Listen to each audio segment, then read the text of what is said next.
शिक्षा और संस्कृति की आवाज़ जानी पहचानी उत्तराखंड मुक्त विश्वविद्यालय आपके लिए लेकर आया है 91.2 एफएम पर बदलते शहर की धड़कन। हेलो हल्द्वानी। हेलो हल्द्वानी एक सामुदायिक रेडियो है जिसे आप 91.2 मेगाहर्ट्ज़ की फ्रिक्वेंसी पर लगातार सुनते रहते हैं और इस रेडियो को आप तक लेकर आता है उत्तराखंड मुक्त विश्वविद्यालय।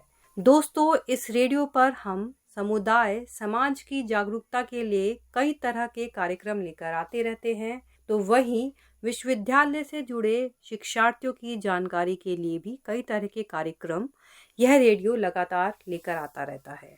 आज हम लेकर आए हैं जानकारी राष्ट्रीय किसान दिवस पर, जो कि 23 दिसंबर को मनाया जाता है। आज हम इस कार्यक्रम में चर्चा करेंगे यह दिवस क्यों मनाया जाता है, इसके पीछे क्या ऐतिहासिक पृष्ठभूमि है, इसके बारे में। मैं शालिनी चौधरी, कृषि विषय की शिक्षार्थी।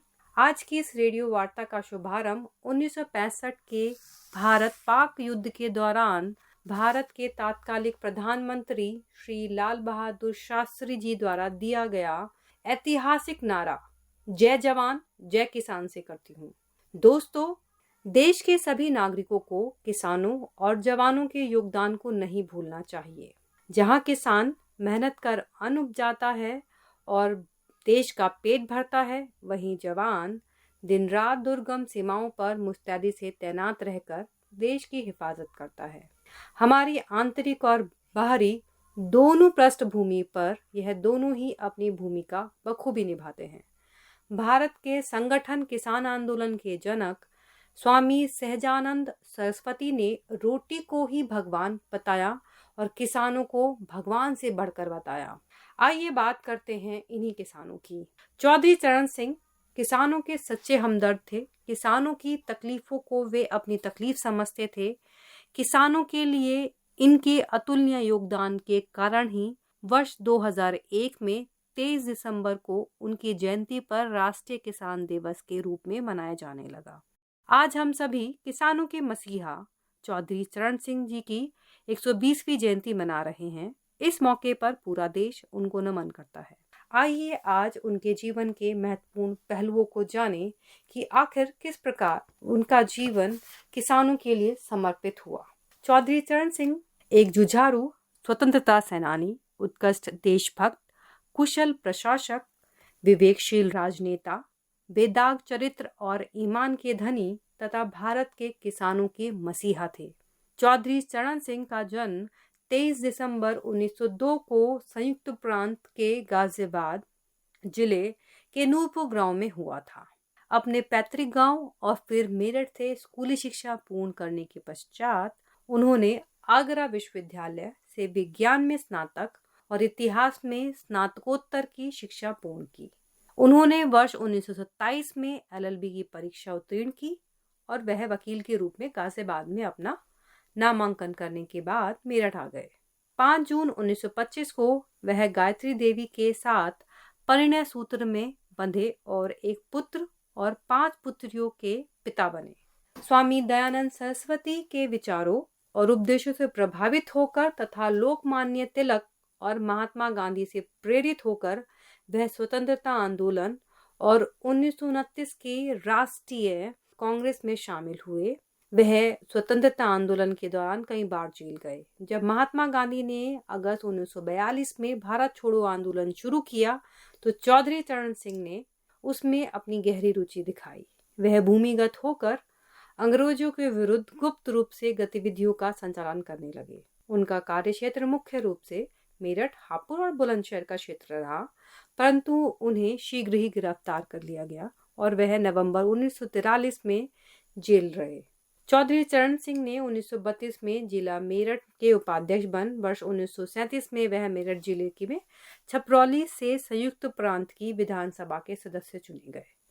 फिर कुछ समय के बाद 1977 में फिर वह विधायक रहे। विधायक के रूप में चौधरी चरण सिंह ने ऋण मुक्ति विधेयक 1929 को तैयार करने और उसे अंतिम रूप प्रदान करने में अग्रणी भूमिका निभाई, जिससे ऋण से दबे कृषकों को बहुत राहत मिली और इसके अतिरिक्त उन्होंने भूमि उपयोग विधेयक तैयार करने में योगदान दिया। इसमें संयुक्त प्रांत की कृषि जोतों का स्वामित्व अधिकार वास्तविक काश्तकारों को देने का प्रावधान था। चौधरी चरण सिंह ने उत्तर प्रदेश में जमींदारी प्रथा को समाप्त करने में भी महत्वपूर्ण भूमिका निभाई। कृषि और उनकी समस्याओं से भलीभांति परिचित होने के कारण ही उन्होंने आजीवन भारतीय कृषकों के हित के लिए बहुमूल्य योगदान दिया। उत्तर प्रदेश के तत्कालिक मुख्यमंत्री पंडित गोविंद वल्लभ पंत ने उनकी योग्यता और भूमि सुधारों के प्रति उनकी प्रतिबद्धता से प्रभावित होकर उन्हें भूमि सुधारों के क्षेत्र में उपयुक्त विधान बनाने का कार्य सौंपा।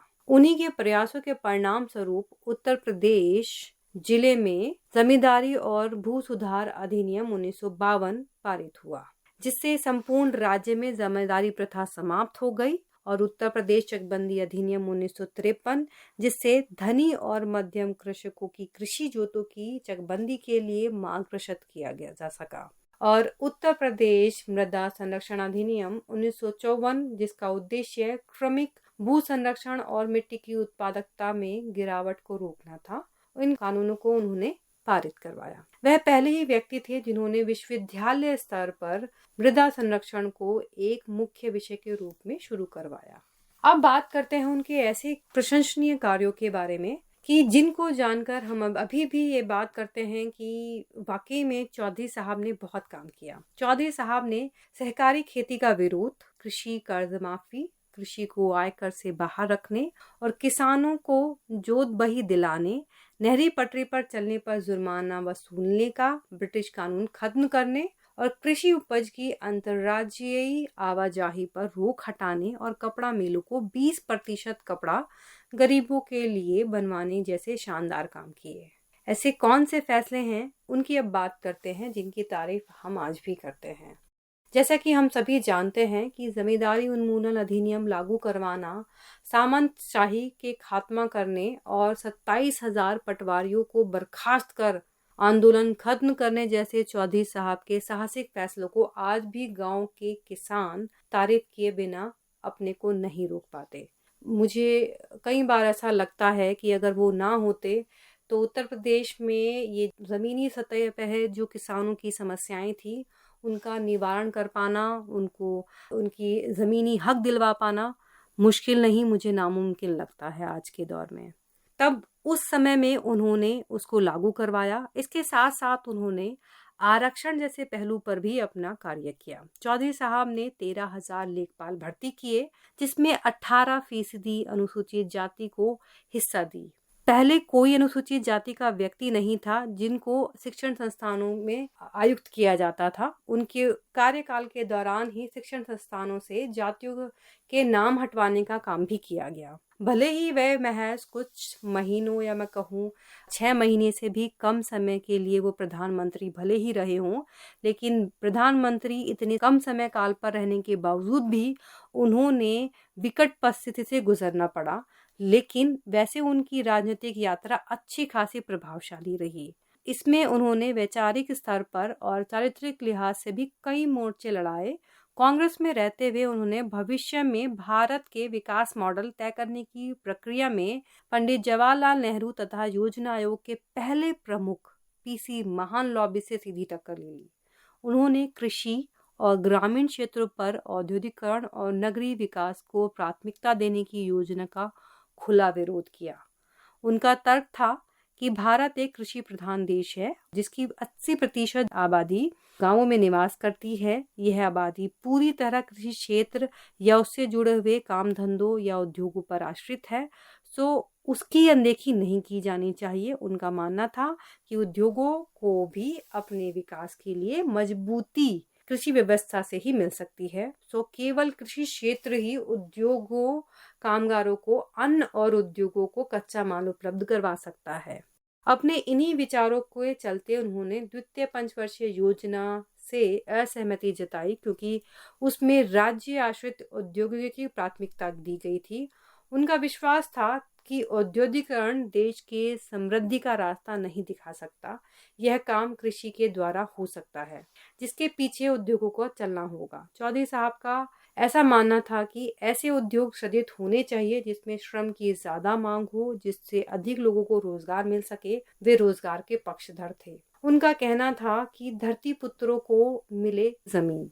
और आज के दौर में अगर मैं बात कहूँ तो पिछले रेडियो टॉक में हमने बात की थी फूड सिक्योरिटी की, और हमने जाना था कि आने वाले समय में हम सभी के लिए खाद्य सामग्री की भी कमी आने वाली है।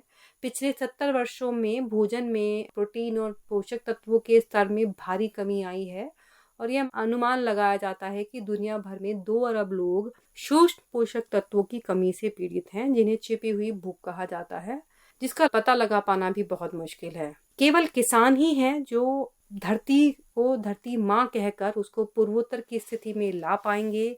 मिट्टी की जो उर्वरक क्षमता थी उसको पूर्वोत्तर बना पाएंगे।